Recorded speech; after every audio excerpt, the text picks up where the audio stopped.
Hey everyone, welcome back to Wake&Tech. In today's video, I'm going to show you how to fix Playstore can't download app error code 403.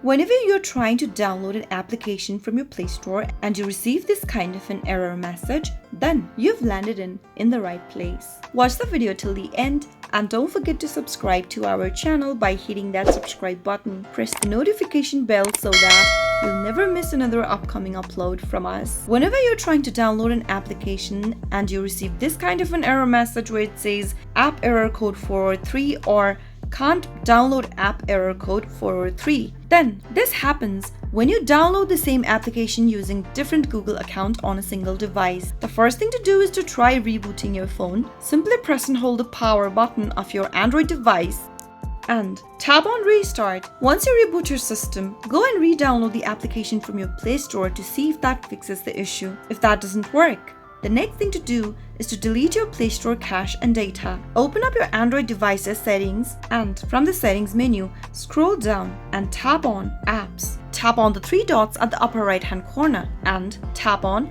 Show System Apps. You'll be able to see all of the pre-installed application on the display. Find and tap the Google Play Store option and now tap on Storage. Tap on Clear Cache at the bottom right and now you can also tap on the Clear Data option at the bottom left and tap on OK in the pop-up. Once you make this change, you'll be able to solve your problem right away. Go and tap open your Google Play Store and try installing an application and see if that fixes the issue. Those were some of the fixes you could try whenever you're going through can't download application error code 403 on Play Store. I hope you found the video to be helpful. If it was, go ahead and give us a thumbs up. I'll be back soon with more videos like this.